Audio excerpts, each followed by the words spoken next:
Hello everyone. आज मैं पुनः गुडविल को आगे बढ़ाते हुए आज के टॉपिक पर पुनः आ रहा हूं एक नए तरीके से, जिसको शीर्षक के रूप में मैंने दिया है goodwill in balance sheet. Goodwill in balance sheet आज क्यों? प्राय देखा जाता है कि बच्चों को जब 11th के प्रारंभ में फाइनल अकाउंट बताए जाते हैं तो सिर्फ इतना ही बताया जाता है कि गुडविल को बैलेंस शीट के एक एसेट्स में लिखते हैं और बच्चे प्राय जीवन भर इसे एज एन एसेट्स के रूप में समझते हैं, जानते हैं और लिखते हैं, लेकिन इसके फैक्ट से वाकिफ नहीं होते। अर्थात गुडविल के बारे में जो फैक्ट है उसको समझना बहुत ही आवश्यक है, क्योंकि हम इतना ही कहते हैं अकाउंटेंसी ऑलवेज विद फैक्ट पढ़ना चाहिए। अर्थात कभी भी जब भी अकाउंटेंसी के कोई भी शब्द का चुनाव करते हैं तो उसके गहराई, उसके पीछे की गहराई को समझना चाहिए, तभी अकाउंटेंसी में आप निखर पाएंगे।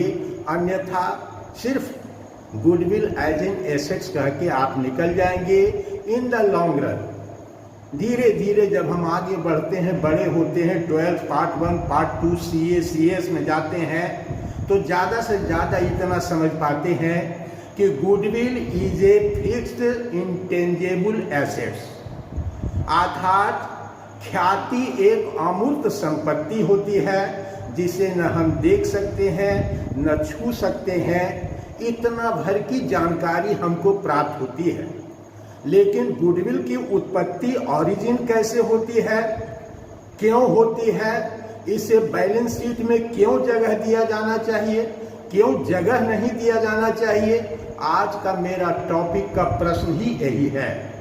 तो बच्चों, फिर हम कहते हैं अगर आप मेरे चैनल पर नए हैं तो इस चैनल को सब्सक्राइब कर लें ताकि आपको नए नए फैक्ट्स की जानकारी हो सके, क्योंकि मैं अकाउंटेंसी हमेशा अपने ही शब्दों में इसकी व्याख्या करता हूं, मैं किताबों के शब्दों की व्याख्या नहीं करता।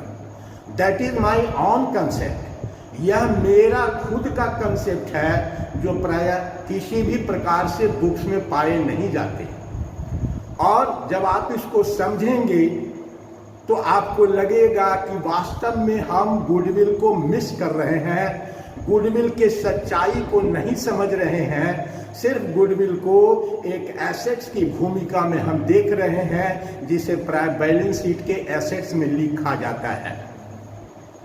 तो बैलेंस शीट के एसेट्स में लिखा जाता है, क्यों लिखा जाता है, इस पर जवाब ढूंढना चाहिए, प्राप्त करना चाहिए। जहां जिस तरह से भी इसका जवाब आपको मिले उसे लेना चाहिए।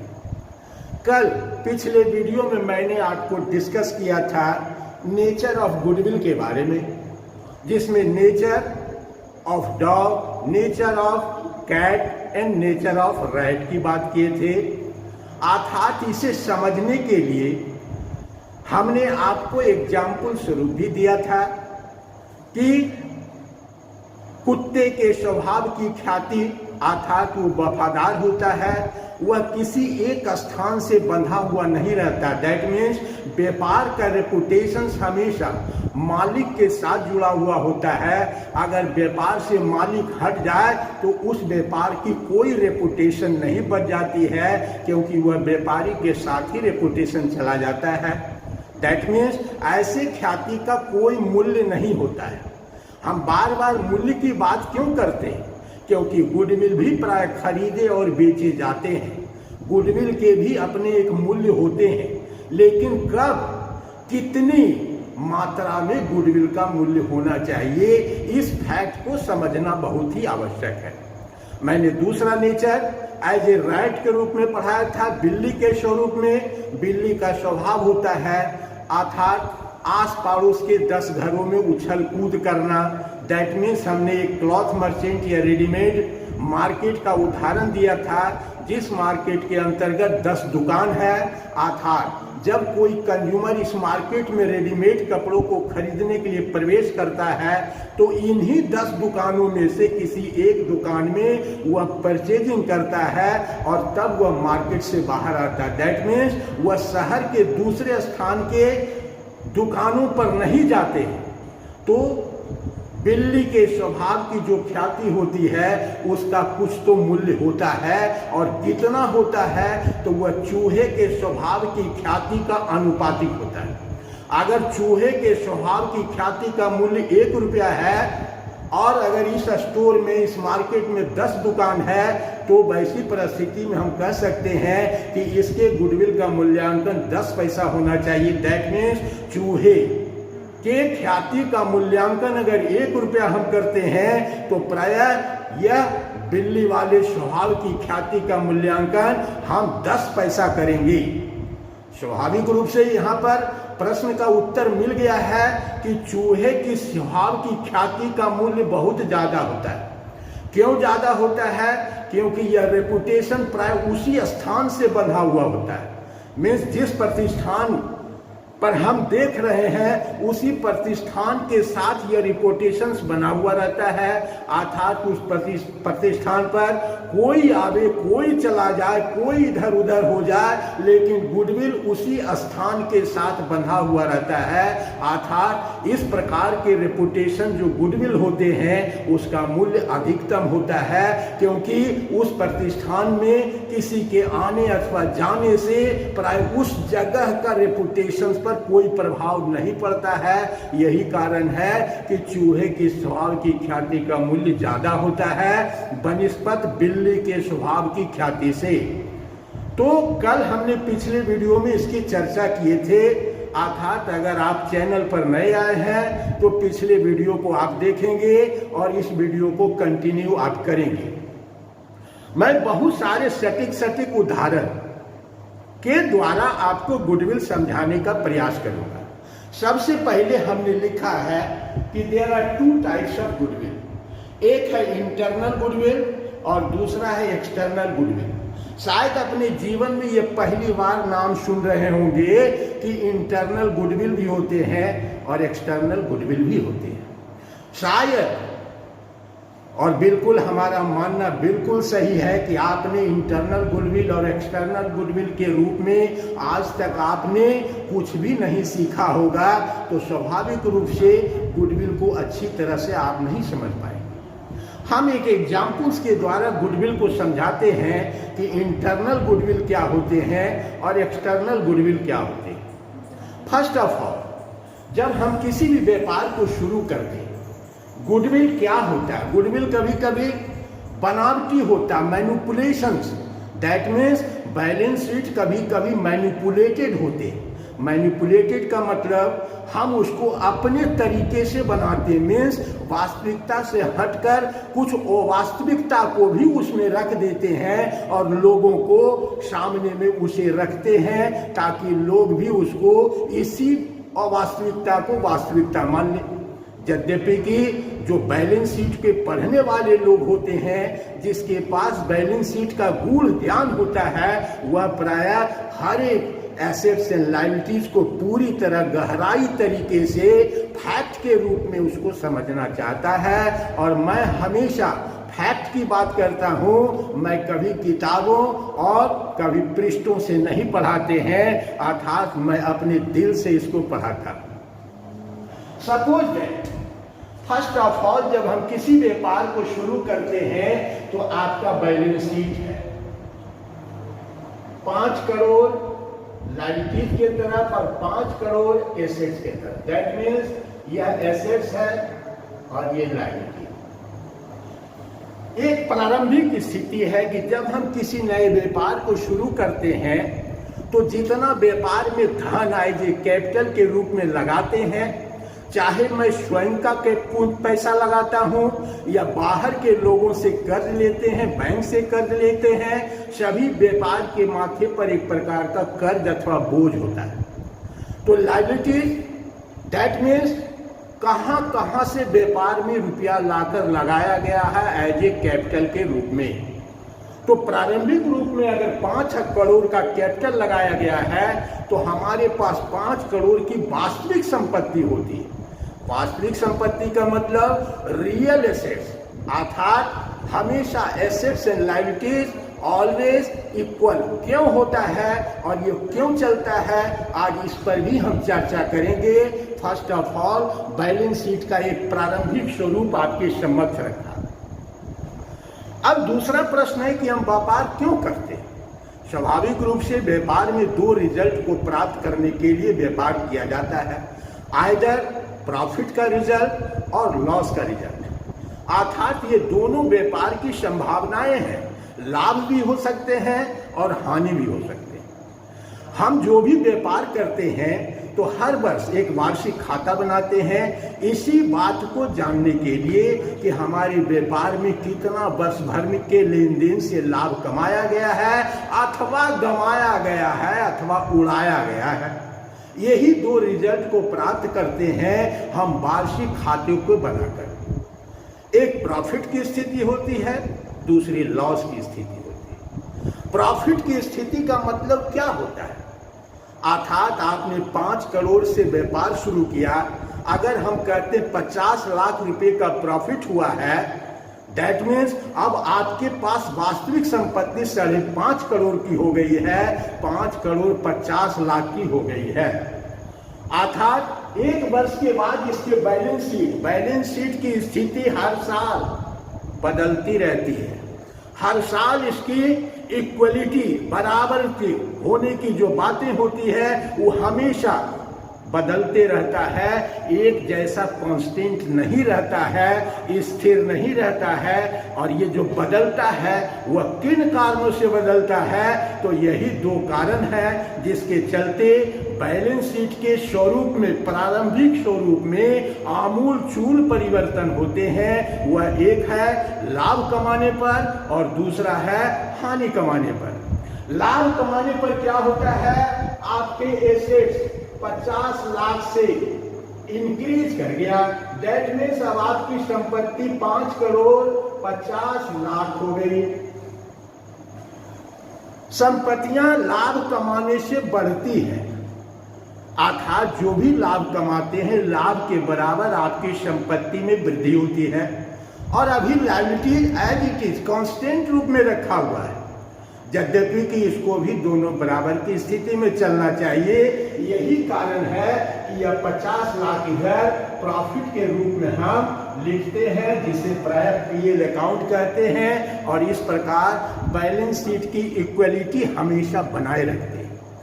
एक स्थिति लाभ की हुई जहां पर आपकी संपत्ति बढ़ जाती है, और संपत्तियां किस कारण से बढ़ती है, तो आपके द्वारा व्यापार में कमाए गए लाभ के कारण। इसलिए लाभ का अमाउंट आप अपने बैलेंस शीट के लायबिलिटी में शो करते हैं, ताकि हमारा बैलेंस शीट हमेशा बराबर की स्थिति में बनता रहे। That means 5 crore 50 lakh. अब एक दूसरा उदाहरण लेते हैं, तो प्रॉफिट की स्थिति हुई, अब दूसरी स्थिति बनाते हैं लॉस की स्थिति।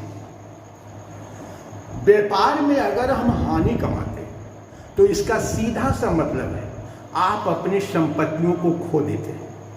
दैट मीन्स आपकी संपत्तियां पहले की अपेक्षा कम हो जाती है हानि कमाने से, क्योंकि हानि हम कोई झिपटी तो नहीं कमाते हैं, हानि हमेशा रुपये पैसे का होता है, और रुपया पैसा किसी भी दृष्टिकोण से वह संपत्ति को डिक्रीज कर देता है।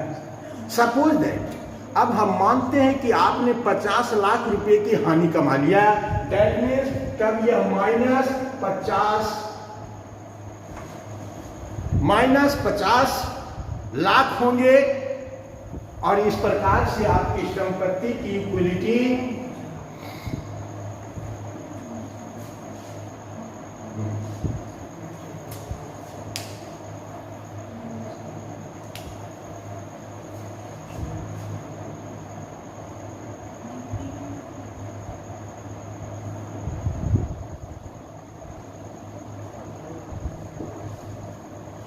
इस प्रकार आपकी संपत्ति 50 लाख रुपया के हानि होने के चलते आपकी वास्तविक संपत्तियां घटकर 4.5 करोड़ हो गई। अब 4.5 करोड़ हो गई, तो ये 50 लाख को कभी कभी हम लोग मैनिपुलेट करते हैं।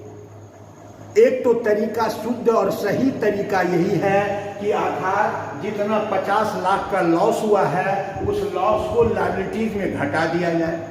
और लायबिलिटीज में किसका घटाए? तो जो मालिक की पूंजी होती है। पूंजी 2 प्रकार की होती है, इंटरनल कैपिटल और एक्सटर्नल कैपिटल। एक्सटर्नल कैपिटल हम बाहर से बैंक से कर्ज लेते हैं, और इंटरनल कैपिटल का मतलब जो मालिक के द्वारा लगाया गया है। अगर हम 50 लाख रुपए की हानि कमाते हैं तो हम अपने मालिक की पूंजी, जिसको ऑनर्स इक्विटी कहते हैं, ऑनर्स कैपिटल कहते हैं, वह पूंजी 50 लाख से घटा दी जाएगी। तब यह आपकी बैलेंस शीट 4.5 लाख के बराबर को शो करेगा। एक तरीका ये है, एक तरीका बिल्कुल वास्तविक है, और दूसरा एक अवास्तविक तरीका, एक मैनिपुलेशंस का तरीका होता है। और हम क्या करते हैं? हम अपनी लायबिलिटीज को एज इट इज बनाए हुए रखते हैं। दैट मीन्स लायबिलिटीज की ओर कैपिटल को लॉस से हम घटाते नहीं हैं, बल्कि उसे 5 करोड़ बनाए रखते हैं। और इस 50 लाख को हम क्या लिख देते हैं? गुडविल लिख देते हैं। Goodwill just like a kinds of loss, हम इसे भले कहते हैं या इंटेंजिबल फिक्स्ड एसेट्स, अमूर्त संपत्तियां, ऐसी संपत्तियां न देख सकते न छू सकते, फिर भी ये हमारे बैलेंस शीट के एसेट साइड में होते हैं। तो कभी कभी यह गुडविल प्राय लोगों को धूर्त बनाना, धोखा देने के लिए भी प्राय गुडविल का प्रयोग किया जाता है। आज तक आपने जो बैलेंस शीट प्रारंभ में बनाए हैं 11th क्लास में, उसके अंतर्गत पाई जाने वाली गुडविल वास्तविक नहीं बल्कि मैनिपुलेटेड होता है, और वह व्यापार में हानि कमाने के चलते या संपत्तियां खो देने के चलते हम संपत्ति खोने के स्थान पर गुडविल को पुटअप कर देते हैं। अर्थात इसे ही 50 लाख को अब हम क्या लिख देंगे? गुडविल लिख देते हैं। और गुडविल लिखकर इसको मैनेज कर देते हैं। संपत्तियां हमारी 4.5 करोड़ की हो जाती है।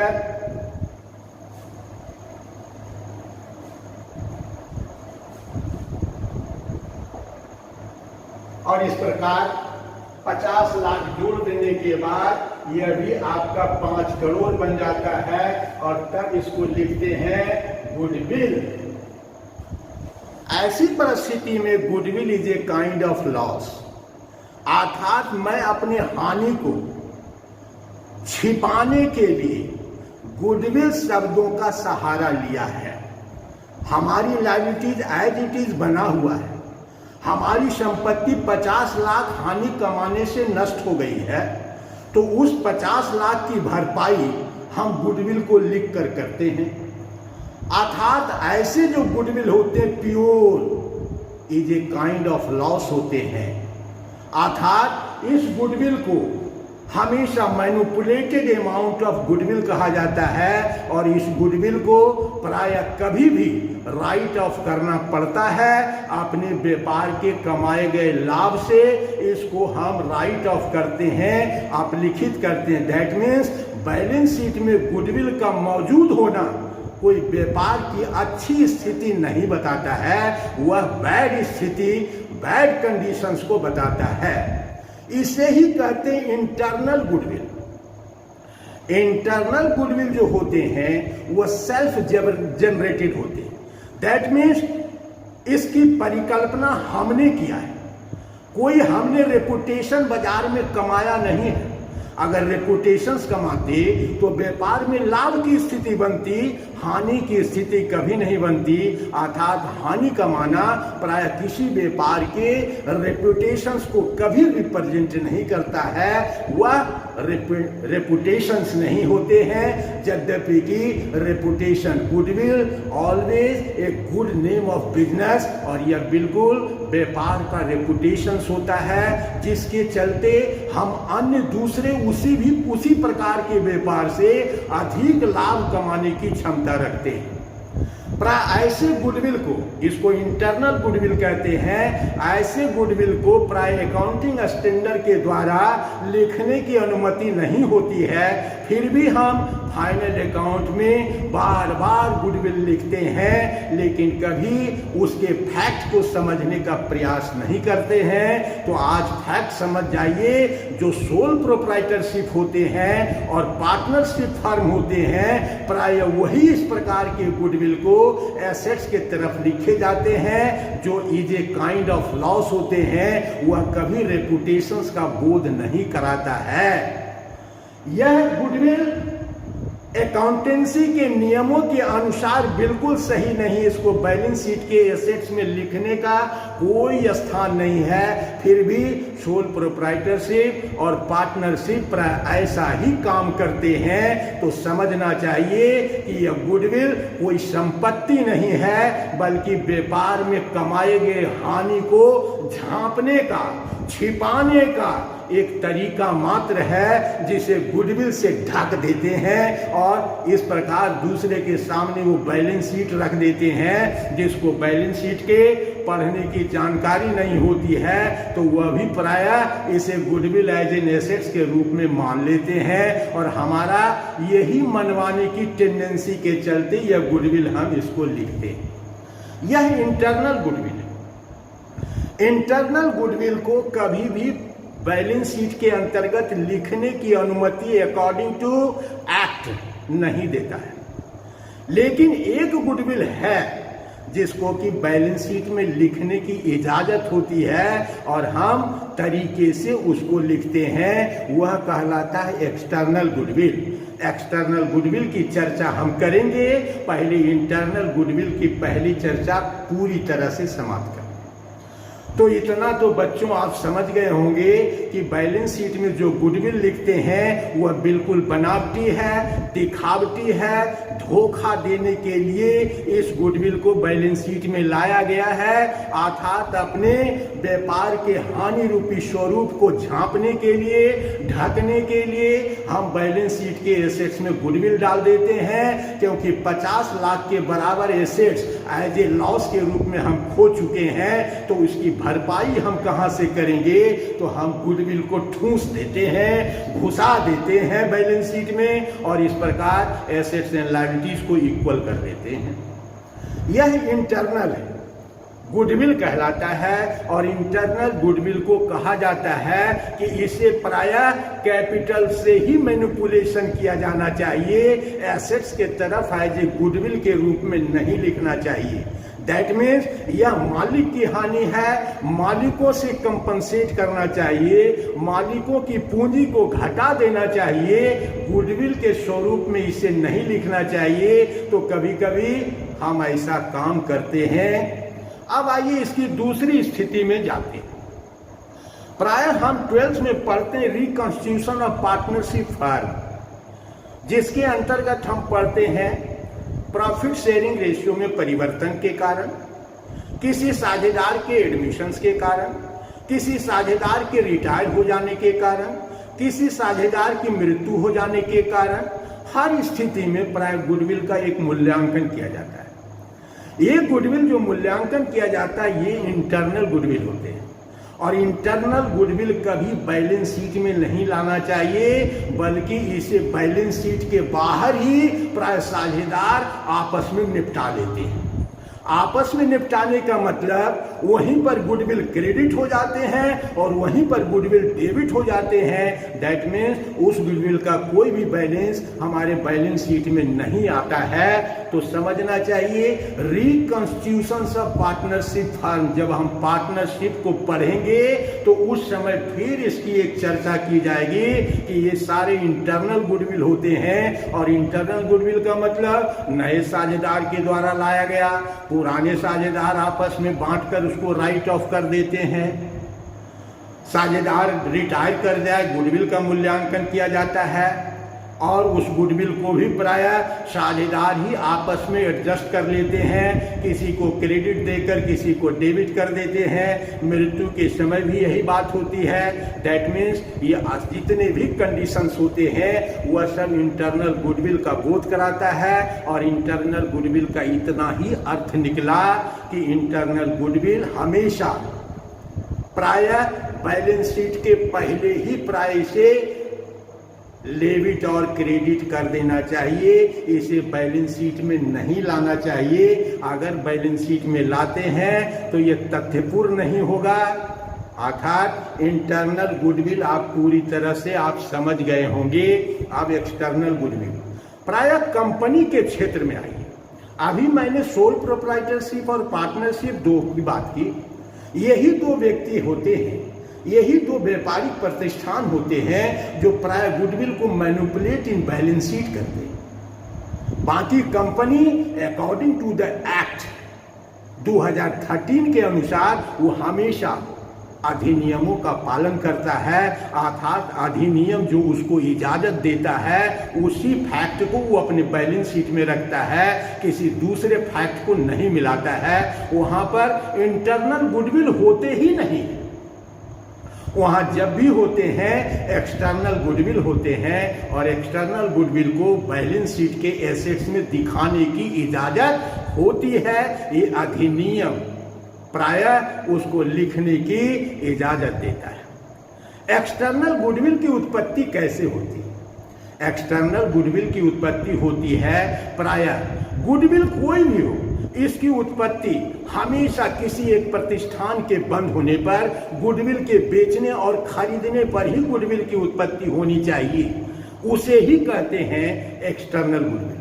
दैट मीन्स गुडविल खरीदे जाते हो, गुडविल बेचे जाते हो, यह उस सिचुएशंस को बताता है जहां पर हम अपने प्रतिष्ठान को बंद करना चाहते हैं और हम अपने प्रतिष्ठान के रेपुटेशंस को किसी दूसरे व्यक्ति को बेचकर एज ए गुडविल के रूप में कुछ पाना चाहते हैं।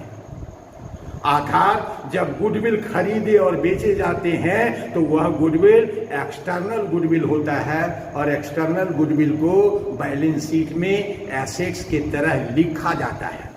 क्यों लिखा जाता है? वह रेपुटेशंस का द्योतक है।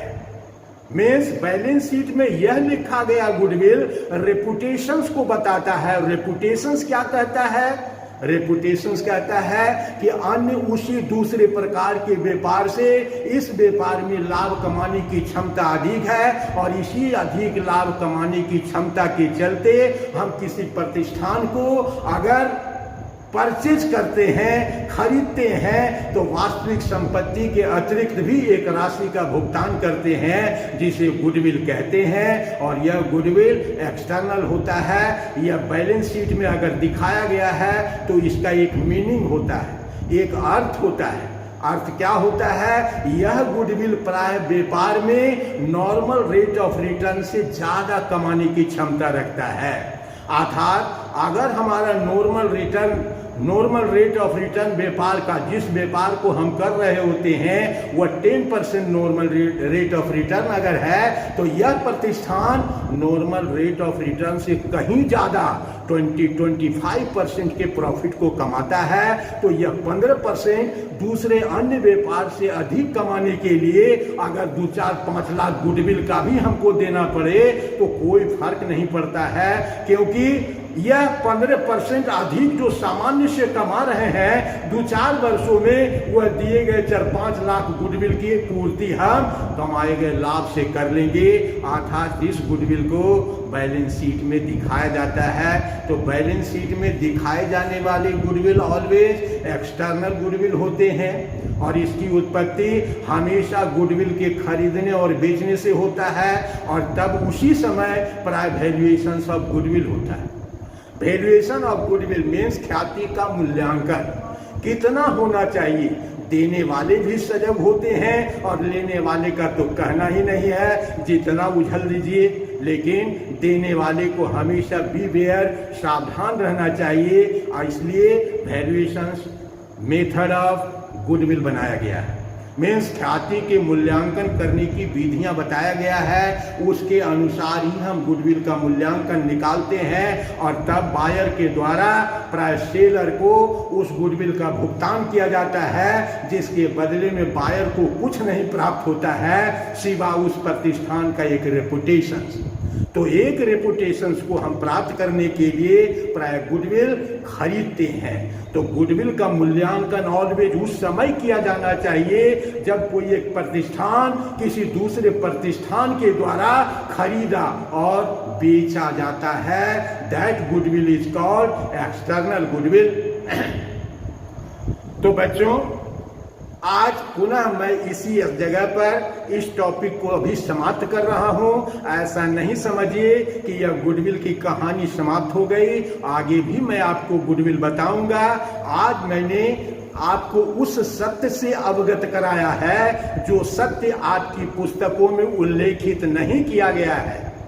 आप आज तक इसको नहीं समझ पाए हैं कि गुडविल इंटरनल भी होते हैं और एक्सटर्नल भी होते हैं। गुडविल कब लिखते हैं, कब नहीं लिखते हैं। नहीं लिखने के स्थान पर लिख देते हैं, दैट मीन्स हम अपनी कमजोरियों को छिपाने के लिए ऐसा प्रयास करते हैं। That is a manipulation. इसको हम मिलावट कहते हैं, हो खरा नहीं कह सकते हैं।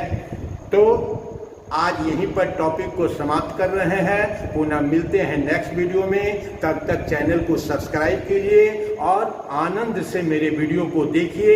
हमेशा मेरे वीडियो में एक फैक्ट होता है, एक सच्चाई होता है जो प्राय किताबों से बिल्कुल अलग होता है। मैं आपको कहूँगा कि आप किताब में ढूंढिए, आपको कहीं ये फैक्ट नहीं मिलेंगे।